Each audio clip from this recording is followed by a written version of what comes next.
এসিগুলো ঠিক করুন, কোনদিন তো বাস হয়ে যাবে। এসি থেকে মধ্যরাত্রে আইস ফ্লো হচ্ছে, জল পড়ছে হুড় করে, এসি বন্ধ করে করে দিতে হবে। এসি থেকে চেক করালেন, চেকিংয়ের আগে তো কীভাবে চেক করালেন? নিচে আসলেন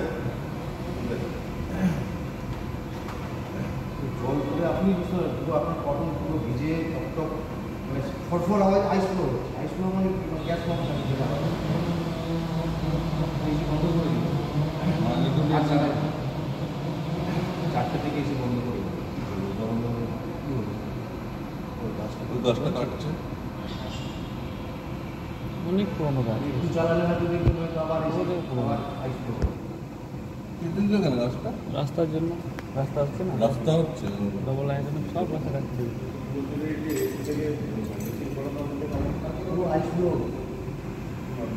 জল পড়ছে, ওখানে একটা ভোল্টাসের যেমন রিমোট হয় ওই ধরনের রিমোট একটা দিয়েছে। আগে তো অন্যগুলো ছিল, আগে কর্পোরেটের রিমোট ছিল, সেটাতে কাজ করছিল না। ভোল্টাসের একটা রিমোট দেখবেন সাইড টেবিলে এসিতে জল পড়ছে আর আপনার আইস ফ্লো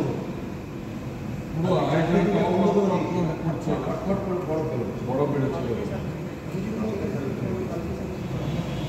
দেখলাম তো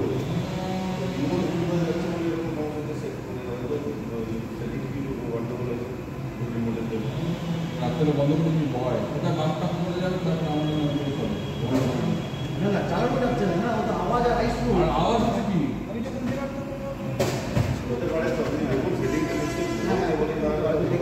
তারপর থেকে চালাই দেবে, একটু চালাবে, হয়তো দেখবেন 5 ঘন্টা 1 ঘন্টা চলবে, তারপরেই দেখবেন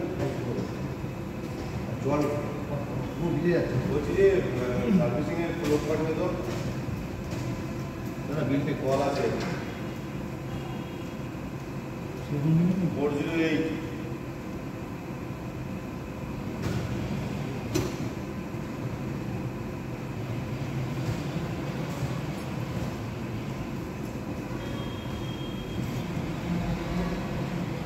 রিমোটটা কিন্তু বেডের সাইড থেকে নিয়ে যাবে, থেকে দেখে নিন।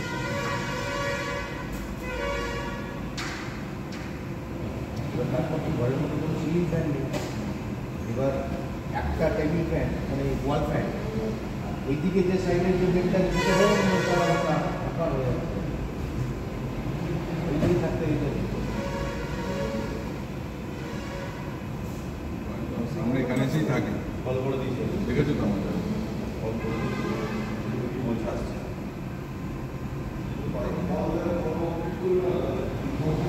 হ্যাঁ, গুড মর্নিং। Good morning. বলছি ওই ইন্টারনেটে পরীক্ষাটা পাঠিয়েছি দাদা।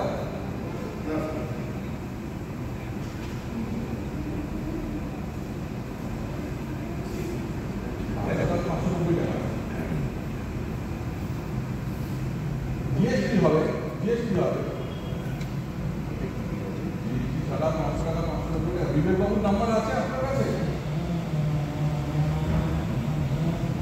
বিবেকবাবু আমি একটু কাজ বহরমপুর, তো একটু বিবেকবাবুকে ফোন করে জিজ্ঞাসা করুন না, তাহলে আপনার মোবাইলে নিয়ে যাবে। আপনি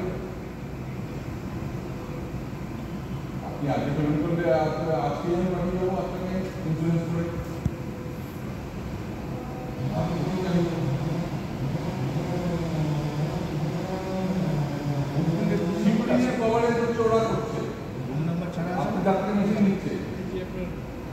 আমার হচ্ছে এইখানে যা হবে সব কভারেজ থাকবে না, ওটা